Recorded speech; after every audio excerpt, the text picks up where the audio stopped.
Olá, esse é um vídeo para quem vai fazer o concurso de agente penitenciário do Ceará.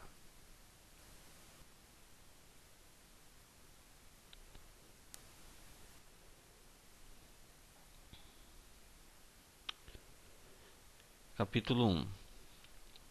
Do regime disciplinar, dos princípios fundamentais. Artigo 174. O funcionário público é administrativamente responsável perante seus superiores hierárquicos pelos ilícitos que cometer. Artigo 175.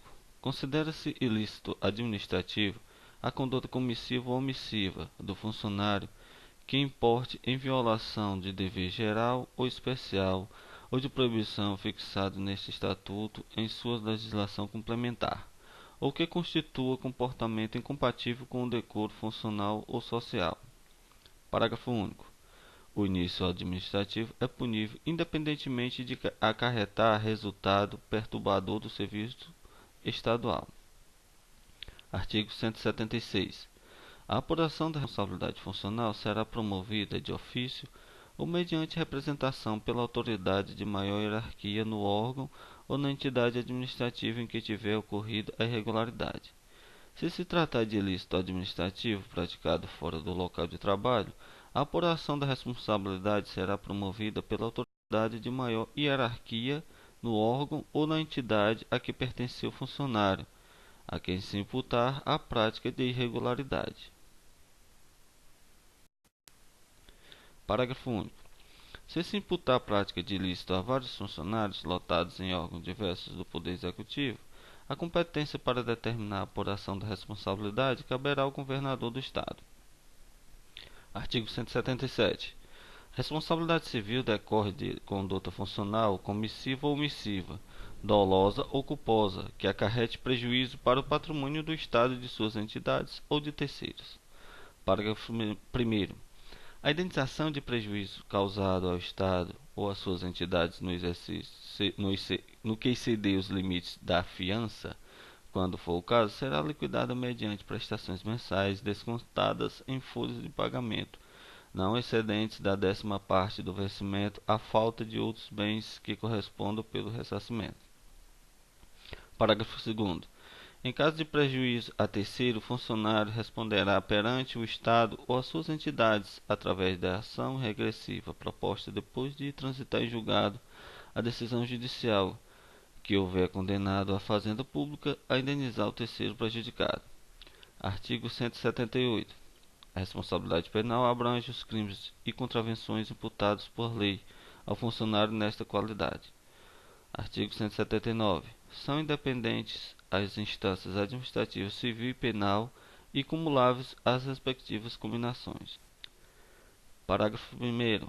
Sob pena de responsabilidade, o funcionário que exercer atribuições de chefia, tomando conhecimento de um fato que possa vir a se configurar ou se configure como ilícito administrativo, é obrigado a representar perante a autoridade competente a fim de que esta promova sua apuração. Parágrafo 2º. A apuração da responsabilidade funcional será feita através da sindicância ou de inquérito. Parágrafo 3º. Se o comportamento funcional irregular configurar ao mesmo tempo responsabilidade administrativa, civil e penal, a autoridade que determinou o procedimento disciplinar adotará providências para apuração do ilícito civil ou penal, quando for o caso, durante ou depois de concluídos a sindicância ou o inquérito. Parágrafo 4º. Fixada a responsabilidade administrativa do funcionário, a autoridade competente aplicará a sanção que entender cabível ou a que for tipificada neste Estatuto para determinados ilícitos. Na aplicação da sanção, a autoridade levará em conta os antecedentes do funcionário, as circunstâncias em que o ilícito ocorreu, a gravidade da infração e os danos que dela provierem para o serviço estatal de terceiros. Parágrafo 5º. A legítima defesa e o estado de necessidade exclui a responsabilidade administrativa. Parágrafo 6º. A alienação mental comprovada através de perícia médica oficial excluirá, também a responsabilidade administrativa, comunicando o sindicante à comissão permanente de inquérito à autoridade competente o fato, a fim de que seja providenciada a aposentadoria do funcionário. Parágrafo 7º. Considera-se legítima defesa o reiterado e proporcional à agressão ou à iminência de agressão moral ou física que atinja ou vise a atingir o funcionário, os seus superiores hierárquicos ou colegas, o patrimônio da instituição administrativa a que servir. Parágrafo 8º. Considera-se em estado de necessidade o funcionário que realiza atividade indispensável ao atendimento de uma urgência administrativa, inclusive para fins de preservação do patrimônio público. Parágrafo 9º. O exercício da legítima defesa e de atividades em virtude do estado de necessidade não serão excludentes de responsabilidade administrativa quando houver excesso, imoderação ou desproporcionalidades culposos ou dolosos na conduta do funcionário. Artigo 180. A apuração da responsabilidade do funcionário processa-se-á a mesmo nos casos de alteração funcional, inclusive a perda do cargo. Artigo 181. Extingue-se a responsabilidade administrativa. Inciso 1. Com a morte do funcionário. Inciso 2. Pela prescrição do direito de agir do Estado ou de suas entidades em matéria disciplinar. Artigo 182. O direito ao exercício do poder disciplinar prescreve-se, passa dos 5 anos da data em que o ilícito tiver ocorrido. Parágrafo único. São imprescritíveis o ilícito de abandono de cargo e a respectiva sanção. Artigo 183. O inquérito administrativo para apuração de responsabilidade do funcionário produzirá preliminarmente os seguintes efeitos: 1. Afastamento do funcionário indiciado do seu cargo ou função nos casos de prisão preventiva ou prisão administrativa. 2. Sobrestamento do processo de aposentadoria voluntária. 3. Proibição do afastamento do exercício, salvo o caso do item artigo. 4. Proibição de concessão de licença ou seu sobrestamento, salvo a concedida por motivo de saúde.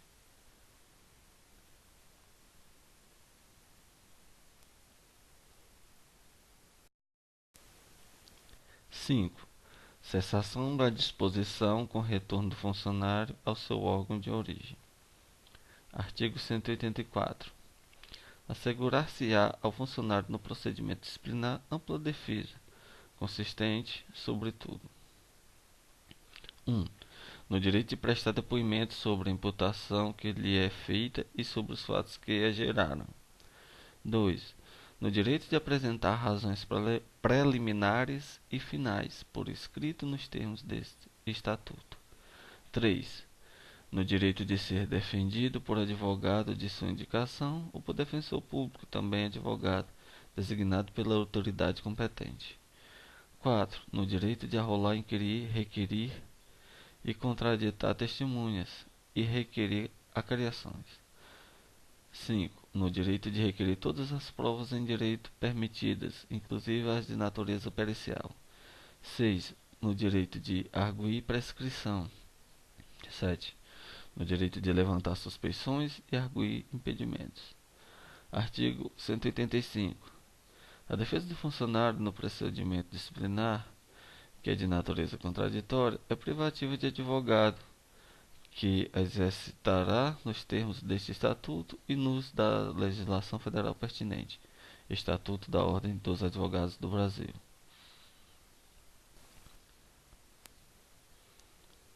A autoridade competente designará defensor para o funcionário que, pobre na fórmula da lei, o revel não indicar advogado, podendo a indicação recair em advogado do Instituto de Previdência do Estado do Ceará, IPEC. Parágrafo 2º. O funcionário poderá defender-se pessoalmente se tiver a qualidade de advogado. Artigo 186. O funcionário público fica sujeito ao poder disciplinar desde que a posse, ou se esta não for exigida desde seu ingresso no exercício funcional. Artigo 187. Se no transcurso do procedimento disciplinar outro funcionário for indiciado, o sindicante ou a comissão permanente de inquérito, conforme o caso, reabrirá os prazos de defesa para o novo indiciado. Artigo 188.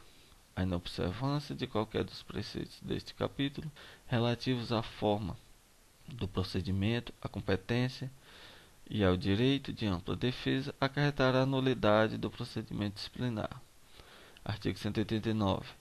Aplica-se o disposto neste título ao procedimento em que foi indiciado, aposentado ou funcionário em disponibilidade. Capítulo 2. Dos deveres. 190. Os deveres do funcionário são gerais, quando fixados neste estatuto e legislação complementar, e especiais quando fixados tendo em vista as peculiaridades das atribuições funcionais. 191. São deveres gerais do funcionário. 1. Lealdade e respeito às instituições constitucionais e administrativas a que servir. 2. A observância das normas constitucionais, legais e regulamentares. 3. Obediência às ordens de seus superiores hierárquicos. Conhecido o comportamento tendo em vista decoro funcional e social. Levar por escrito ao conhecimento da autoridade superior irregularidades administrativas, de que tiver ciência em razão do cargo que ocupa ou da função que exerça. Assiduidade, pontualidade, urbanidade, discrição.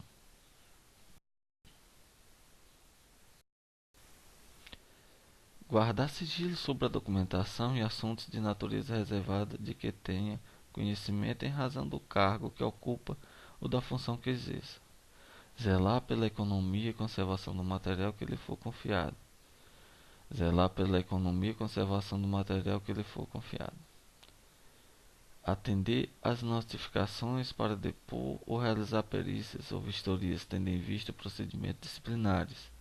Atender nos prazos de lei ou regulamentares as requisições para a defesa da fazenda pública. Atender nos prazos que lhe forem assinados por lei ou regulamento os requerimentos de certidões para a defesa de direitos e esclarecimentos de situações. Providenciar para que esteja sempre em ordem no assentamento individual sua declaração de família. Atender prontamente e na medida de sua competência os pedidos de informações do Poder Legislativo e as requisições do Poder Judiciário. Cumprir na medida de suas competências as decisões judiciais ou facilitar-lhes a execução. 192. O funcionário deixará de cumprir ordem de autoridade superior quando a autoridade de quem emana a ordem for incompetente. 2. Não se contiver a ordem na área da competência no órgão a que servir o funcionário, seu destinatário, ou não se referir a nenhuma das atribuições do servidor. For a ordem expedida sem a forma exigida por lei. Não tiver sido a ordem publicada quando tal formalidade for essencial à sua validade. Não tiver a ordem como causa uma necessidade administrativa ou pública, ou visar a fins não estipulados na regra da competência da autoridade da qual promanou ou do funcionário a quem se dirige. A ordem configurar abuso ou excesso de poder de autoridade. Parágrafo 1º. Em qualquer dos casos referidos neste artigo, um funcionário representará contra a ordem fundamentadamente a autoridade imediatamente superior à que ordenou. Parágrafo 2º. Se tratar de ordem emanada do presidente da Assembleia Legislativa, do chefe do Poder Executivo, do presidente do Tribunal de Contas e do presidente do Conselho de Contas dos municípios, o funcionário justificará perante essas autoridades a escusa da obediência.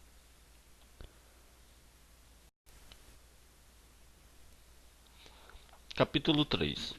Das proibições. 193. Ao funcionário é proibido: 1. Salvo as exceções constitucionais pertinentes, acumular cargos, funções, empregos públicos remunerados, inclusive nas entidades da administração indireta, autarquias, empresas públicas, sociedade de economia mista. 2. Referir-se de modo depreciativo às autoridades em qualquer ato funcional que praticar, ressalvado o direito de crítica doutrinária aos atos de fatos administrativos, inclusive em trabalho público e assinado. 3. Retirar, modificar ou substituir qualquer documento oficial com o fim de constituir direito ou obrigações, ou de alterar a verdade dos fatos, bem como apresentar documento falso com a mesma finalidade. 4. Valer-se do exercício funcional para lograr proveito ilícito para si ou para outrem. 5. Promover manifestações de desapreço ou fazer circular ou subscrever lista de donativos no recinto do trabalho. 6. Coagir ou aliciar subordinados com objetivos políticos partidários. Participar de diretoria, gerência, administração, conselho técnico ou administrativo de empresa ou sociedades mercantis. Pleitear como procurador ou intermediário junto aos órgãos ou entidades estaduais, salvo quando se tratar de percepção de vencimentos, proventos ou vantagens perante parente consanguíneo ou afim, até o segundo grau civil. Praticar usura, receber propinas, vantagens ou comissões pela prática de atos de ofício, revelar fato de natureza sigilosa de que tenha ciência em razão do cargo ou função, salvo quando se tratar de depoimento em processo judicial, policial ou administrativo. Cometer a outrem, salvo casos previstos em lei ou ato administrativo, o desempenho de suas atividades funcionais. Entreter-se nos locais e horário de trabalho com atividades estranhas às relacionadas com as suas atribuições, causando prejuízos a estas. Deixar de comparecer ao trabalho sem causa justificada. Ser comerciante. Contratar com o Estado ou suas entidades, salvo os casos de prestação de serviços técnicos ou científicos, inclusive os de magistério em caráter eventual. Empregar bens dos estados e de suas entidades em serviço particular. Atender pessoas estranhas ao serviço no local de trabalho para o trato de assuntos particulares. Retirar bens de órgão ou entidades estaduais, salvo quando autorizado pelo superior hierárquico, ou desde que para atender a interesse público. Parágrafo único. Exclui-se da proibição do item 16 os contratos de cláusulas uniformes ou de emprego em geral, quando no último caso não configurarem ação ilícita. Artigo 194. É ressalvado ao funcionário o direito de acumular cargo, funções e empregos remunerados nos casos excepcionais da Constituição Federal.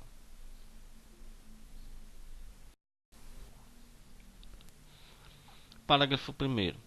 Verificada em inquérito administrativo a acumulação proibida e provada boa-fé, o funcionário optará por um dos cargos, funções ou empregos, não ficando obrigado a restituir o que houver percebido durante o período da acumulação vedada. Provada a má-fé, o funcionário perderá os cargos, funções ou empregos acumulados ilicitamente, devolvendo ao Estado o que houver percebido no período da acumulação.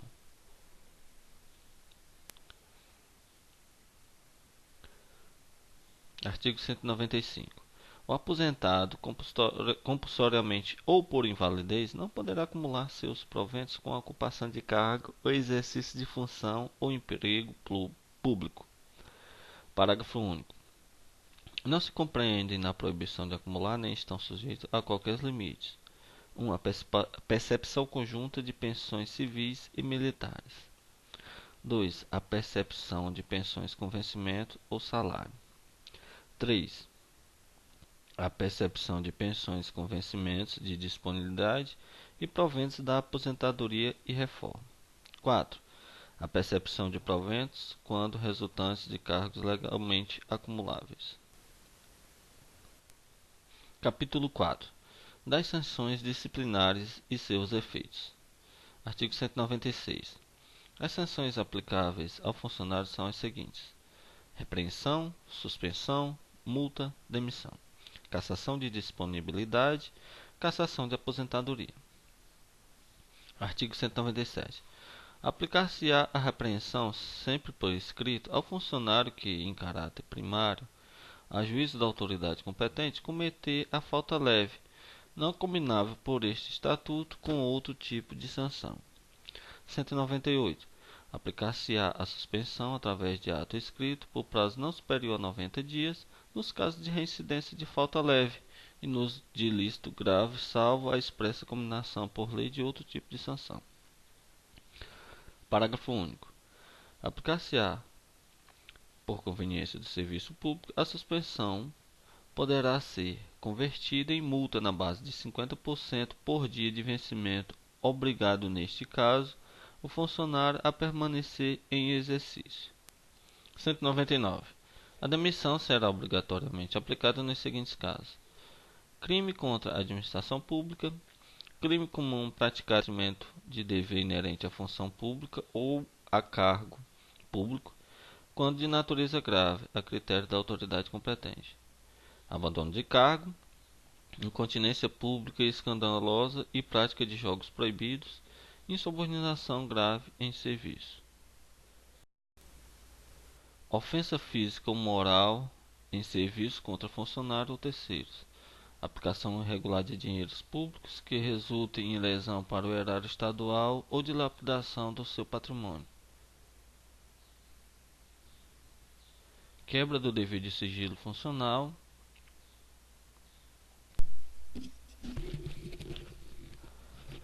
corrupção passiva nos termos da lei penal, falta de atendimento ao requisito do estágio probatório estabelecido no artigo 27, parágrafo 1º do item 3, desídia funcional, descumprimento de dever especial inerente a cargo em comissão.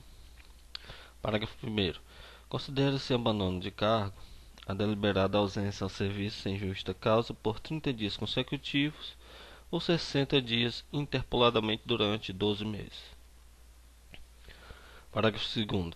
Entender-se-á por ausência a serviço com justa causa não só autorizado por lei, regulamento ou outro ato administrativo, como a que assim for considerada após comprovação em inquérito ou justificação administrativa, esta última requerida ao superior hierárquico pelo funcionário interessado, valendo a justificação nos termos deste parágrafo apenas para fins disciplinares. Artigo 200. Tendo em vista a gravidade do ilícito, a demissão poderá ser aplicada com a nota a bem do serviço público, a qual constará sempre nos casos de demissão referidos nos itens 1 e 7 do artigo 199. Parágrafo único. Salvo reabilitação obtida em processo disciplinar de revisão, o funcionário demitido com a nota a que se refere esse artigo não poderá reingressar nos quadros funcionais do Estado ou de suas entidades a qualquer título. Artigo 201. Ao ato que culminar a sanção, precederá sempre procedimento disciplinar, assegurado ao funcionário indiciado ampla defesa nos termos deste Estatuto, pena de nulidade da culminação imposta. Parágrafo único. As sanções referidas nos itens 2 e 6 do artigo 196 serão combinadas por escrito e fundamentalmente pena de nulidade.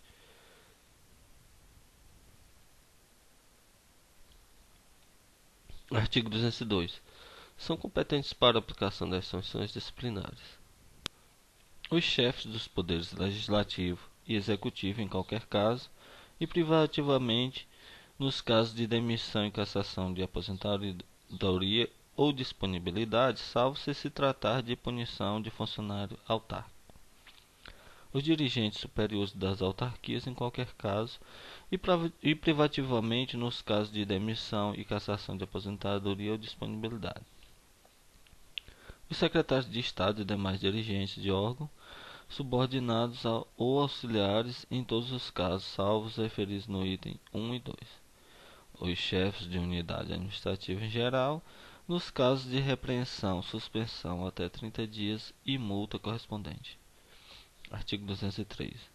Além da pena judicial que couber, serão considerados como suspensão os dias em que o funcionário notificado deixar de atender a convocação para prestação de serviços estatais compulsórios, salvo motivo justificado.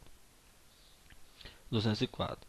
Será cassada a aposentadoria ou disponibilidade se ficar provado em inquérito administrativo que o aposentado ou disponível praticou, quando o exercício funcional lhe disponível com a demissão, aceitou cargo ou função que legalmente não poderia ocupar ou exercer, provada a má-fé, não assumiu o disponível no prazo legal o lugar funcional em que foi aproveitado, salvo motivo de força maior, perdeu a nacionalidade brasileira.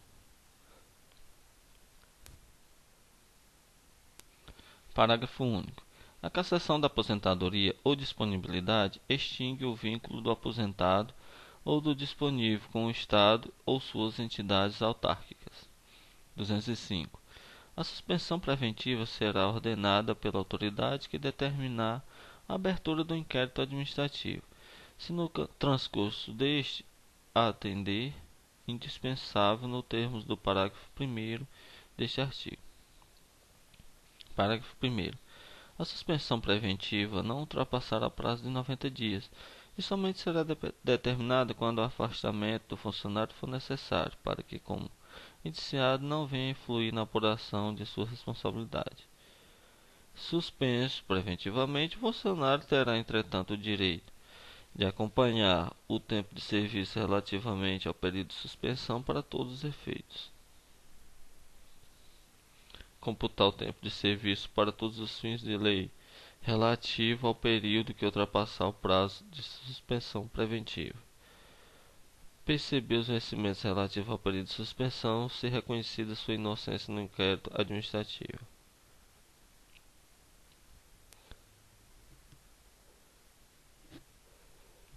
Perceber as gratificações por tempo de serviço já prestado e o salário família. Artigo 206. Os chefes dos poderes legislativo, executivo e judiciário, os presidentes do Tribunal de Contas e do Conselho de Contas dos municípios, os secretários de Estado e os dirigentes da autarquia poderão ordenar a prisão administrativa do funcionário responsável pelo direito, pelos dinheiros e valores públicos ou pelos bens que se encontrarem sob a guarda do Estado ou de suas autarquias, no caso de alcance ou omissão no recolhimento ou na entrega a quem de direito nos prazos e na forma da lei. Parágrafo 1º. Recolhida aos cofres públicos a importância desviada, a autoridade que ordenou a prisão revogará imediatamente o ato gerador da custódia.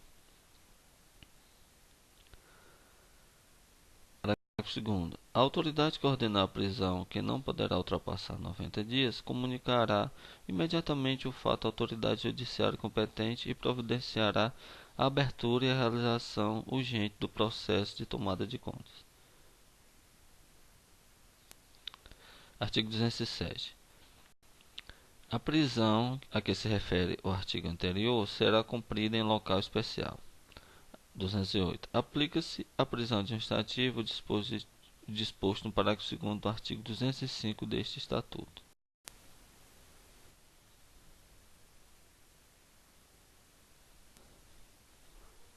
Capítulo 5. Da sindicância. 209. A sindicância é o procedimento sumário através do qual o Estado ou suas autarquias reúnem elementos informativos para determinar a verdade em torno de possíveis irregularidades que possam figurar ou não ilícitos administrativos, aberta pela autoridade de maior hierarquia no órgão em que ocorreu a irregularidade, ressalvadas, em qualquer caso, permitida a delegação de competência. 1. Do governador em qualquer caso. 2. Dos secretários de Estado, dos dirigentes autárquicos e dos presidentes da Assembleia Legislativa, Tribunal de Contas e do Conselho de Contas dos municípios em suas respectivas áreas funcionais. Parágrafo 1º. Abrir-se-á também sindicância para apuração das aptidões do funcionário no estágio probatório, para fins de demissão ou exoneração, quando for o caso, assegurada ao indivíduo ampla defesa, nos termos dos artigos estatutários que disciplinam o inquérito administrativo, reduzidos os prazos neles estabelecidos à metade. Parágrafo 2º. Aberta a sindicância, suspende-se a fluência do período do estágio probatório. Parágrafo 3º. A sindicância será realizada por funcionário estável designado pela autoridade que determinar sua abertura. Parágrafo 4º. A sindicância precede o inquérito administrativo quando for o caso, sendo-lhe anexada como peça informativa e preliminar. Parágrafo 5º. A sindicância será realizada no prazo máximo de 15 dias, prorrogável por igual período, a pedido do sindicante e a critério da autoridade que determinou sua abertura. Parágrafo 6º. Havendo ostensividade ou indícios fortes de autoria do ilícito administrativo, o sindicante indiciará o funcionário, abrindo-lhe prazo de 3 dias para defesa prévia. A seguir, com o seu relatório, encaminhará o processo de sindicância à autoridade que determinou sua abertura. Parágrafo 7º.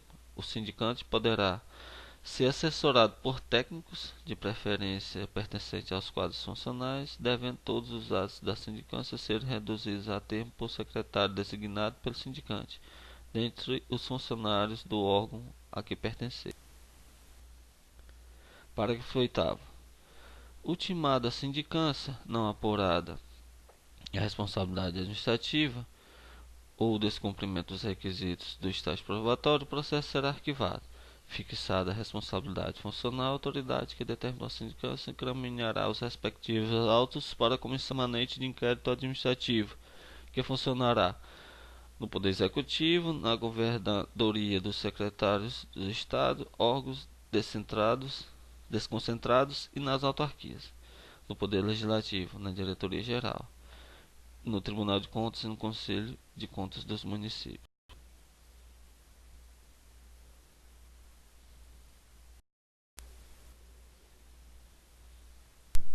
Capítulo 6. Do inquérito administrativo. Artigo 210. O inquérito administrativo é o procedimento através do qual os órgãos e as autarquias do Estado apuram a responsabilidade disciplinar do funcionário. Parágrafo único. São competentes para instaurar o inquérito: 1. O governador, em qualquer caso. 2. Os secretários de Estado, os dirigentes da autarquia e os presidentes da Assembleia Legislativa, do Tribunal de Contas e do Conselho de Contas dos municípios, em suas áreas funcionais, permitida a delegação de competência. 211. O inquérito administrativo será realizado por comissões permanentes instituídas por atos do governador, do presidente da Assembleia Legislativa, do presidente do Tribunal de Contas, do presidente do Conselho de Contas dos municípios, dos dirigentes das autarquias e dos órgãos desconcentrados, permitida a delegação de poder, no caso do governador, ao secretário de administração. 212.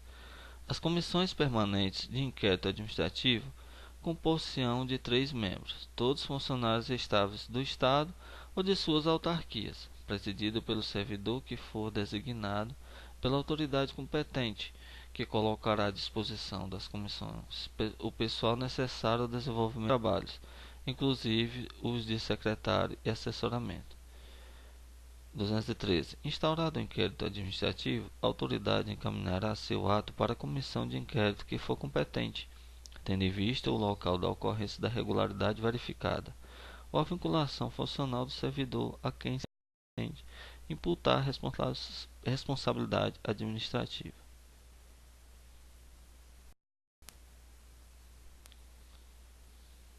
214. Abertos os trabalhos do inquérito, o presidente da comissão mandará citar o funcionário acusado para que, como indiciado, acompanhe na forma do estabelecido neste estatuto todo o procedimento requerendo o que for do interesse da defesa. Parágrafo único. A citação será pessoal, mediante protocolo, devendo o servidor dele encarregado consignar por escrito a recusa do funcionário em recebê-la.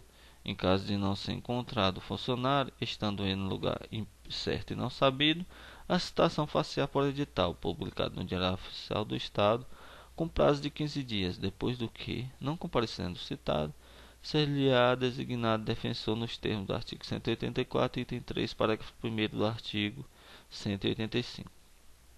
Artigo 215. Citado o indiciado poderá requerer suas provas no prazo de 5 dias.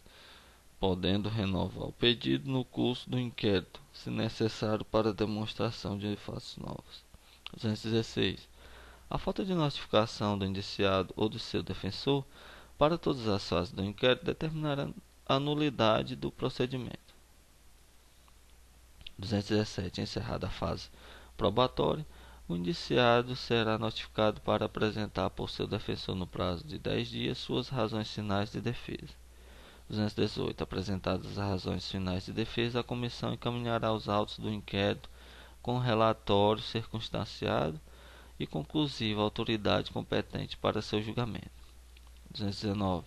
Sob pena de nulidade, as reuniões e as diligências realizadas pela comissão de inquérito serão consignadas em atas. 220. Da decisão de autoridade julgadora, cabe recurso no prazo de 10 dias, com efeito suspensivo, para a autoridade hierárquica imediatamente superior ou para que for indicada em regulamento ou regimento. Parágrafo único. Das decisões dos secretários de Estado, do presidente do Conselho de Contas dos municípios, caberá recurso com efeito suspensivo no prazo deste artigo para o governador. Das decisões do presidente da Assembleia Legislativa e do Tribunal de Contas, caberá recurso com efeito deste parágrafo para o plenário da Assembleia e do Tribunal, respectivamente. O inquérito administrativo será concluído no prazo máximo de 90 dias, podendo ser prorrogado por igual período a pedido da comissão ou a requerimento do indiciado, dirigido à autoridade que determinou o procedimento. 222. Em qualquer fase do inquérito, será permitida a intervenção do indiciado por si ou por seu defensor. 223. Havendo mais de um indiciado e diversidade de sanções, caberá o julgamento à autoridade competente para a imposição de sanção mais grave. Nesse caso, os prazos assinados aos indiciados correrão em comum. 224. O funcionário só poderá ser exonerado estando respondendo a inquérito administrativo depois de julgado isto com a declaração de sua inocência.